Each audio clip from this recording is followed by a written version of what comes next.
What is going on, guys? Welcome back to another video. I want to start off today's video by putting a disclaimer on everything that I'm about to say. This video, in my opinion, is going to be on a very misunderstood subject. From personal experience and from research that I've done, it doesn't really seem like a lot of people are very well educated on this subject with supplements and being a student athlete at any level, whether it's high school, whether it's NCAA. And so everything that I'm about to tell you isn't meant to be taken as gospel. It is strictly based off of my own personal experience as a high school athlete, and then as a collegiate athlete, both at the NAIA level and at the NCAA Division I level, because I played football at both of those levels during my collegiate career. So don't take anything that I'm saying as gospel and just be like, oh, well, I saw it on a YouTube video, so I'm going to go use this, or I'm not going to use this, or I'm going to repeat this. Talk to, your trainers, talk to your coaches, talk to, whoever it is, your nutritionist, if your college is lucky enough to have one. Before you make any decisions, just use this video as educational, maybe eye-opening for you. But just, again, I just really want to drive home. This is my own personal experience. Don't take this as gospel. That being said, let's jump into the video. And yes, I did get a haircut today. I like it. I think it looks pretty sweet. Yeah, there's that. All right, so let's talk about supplementation and athletics. In my opinion, the only reason an athlete should be taking or would be taking supplements in general is to gain some sort of competitive edge on their competition. Why do you take pre-workout in the first place? So you can go into the gym with more energy, more focus, more jacked up than you would if you weren't. And the goal behind that is so that you can lift more weights, you can lift more weights for longer, you can run, faster, you could jump higher, all that stuff.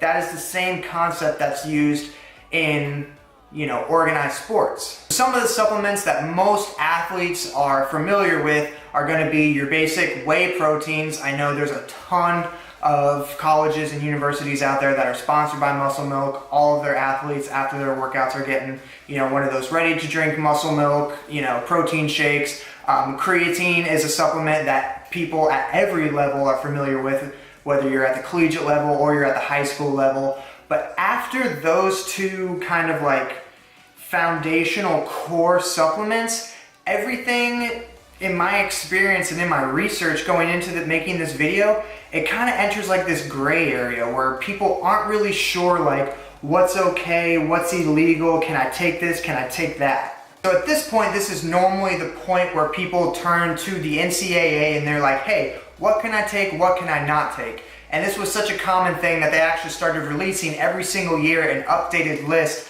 of all the different classifications of drugs and whatnot that are banned according to the NCAA guidelines. So when you go to the ncaa.com or .org and you look at their updated list of all their banned drugs and all their banned substances, you see at the very top of the list, they break down all the different classifications of drugs that are banned if you're going to be an NCAA student athlete. And you've got super broad, unspecific terms like stimulants, anabolic agents, illicit drugs, masking agents. They're not really picking on any one ingredient specifically.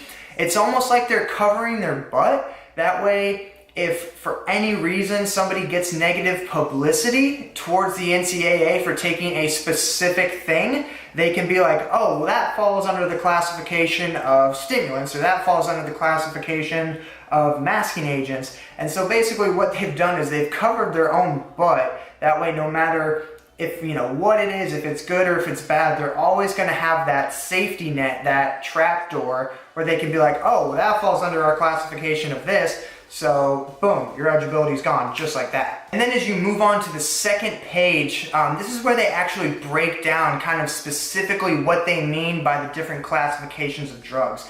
And if you'll notice, one of the very first things that they put in this list under stimulants is caffeine. So at this point, you're probably thinking, so wait, does that mean that every single NCAA student athlete who at any point consumes caffeine is technically taking a banned substance and is therefore, ineligible to compete in competition.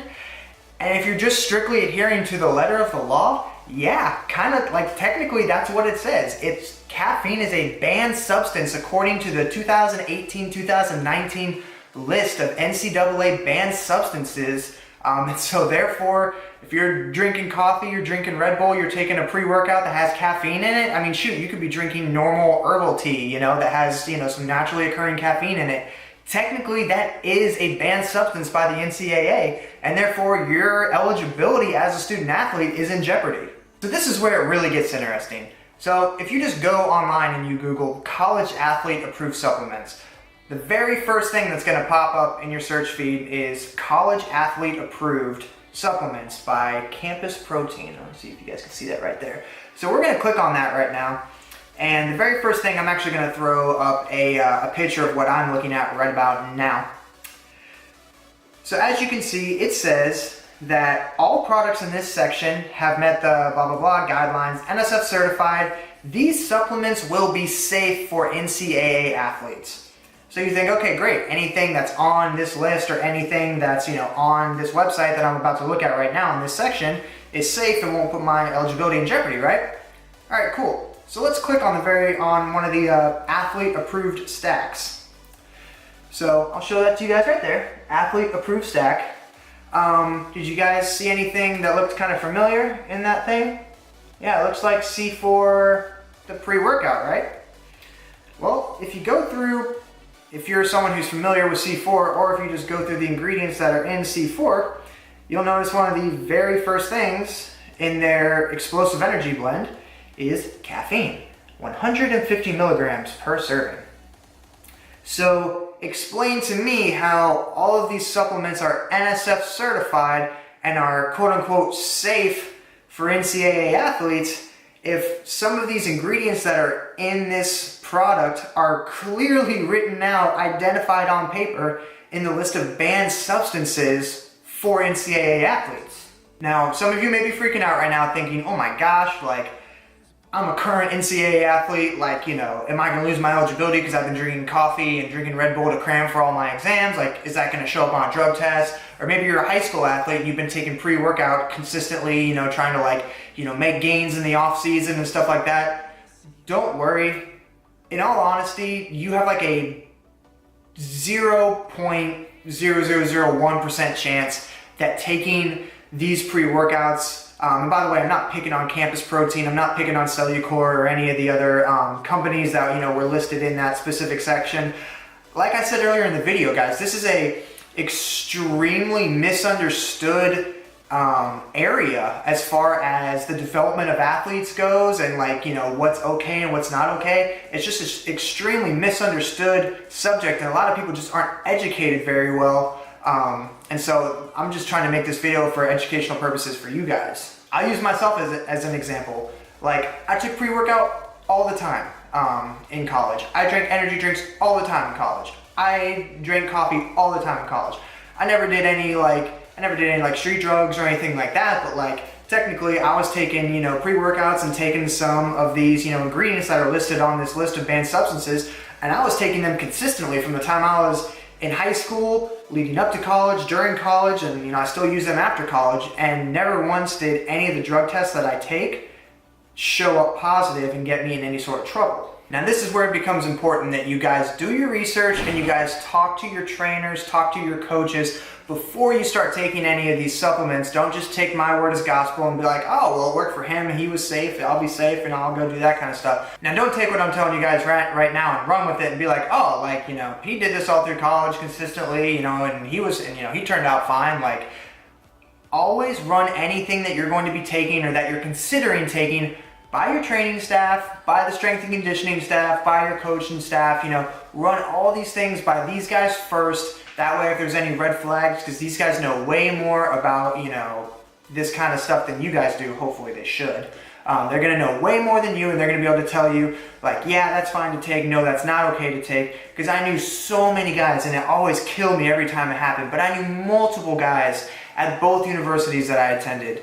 And, they were taking a pre-workout, and to them, they weren't trying purposely to gain like an unfair advantage or something like that, but like they didn't do their research, they didn't talk it over with the training staff, and something that was in one of the supplements that they were taking showed up funny, you know, on a drug test.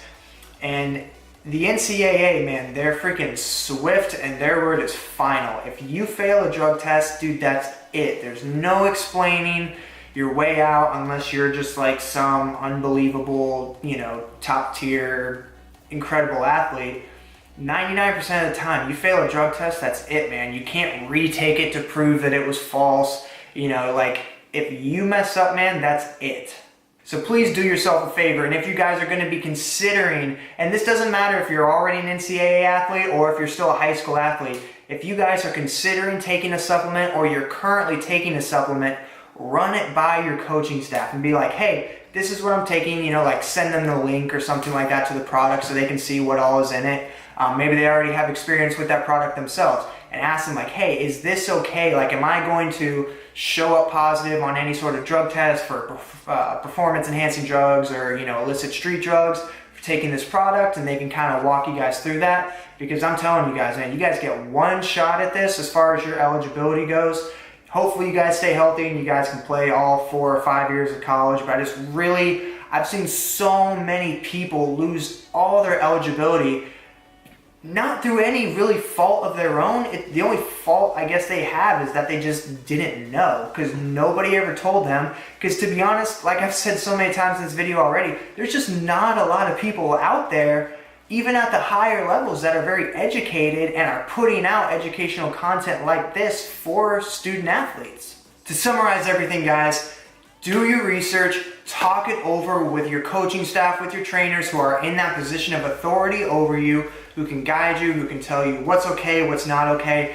It would never ever be worth losing your eligibility. I know some people are just like so driven and motivated to get that starting spot, you know, to get those extra reps and that kind of stuff, but it's not worth it to get the starting spot for 2 games and ball out. And then, because trust me guys, once you start showing up on the map, that's when you get drug tested. And that's why a lot of these guys, they're like, I'm gonna start taking this supplement to gain this edge, and then they have 3 games where they just like blow people out of the water and show up out of nowhere, and then the NCAA randomly selects you for a drug test. I mean, I was a freaking kicker, right?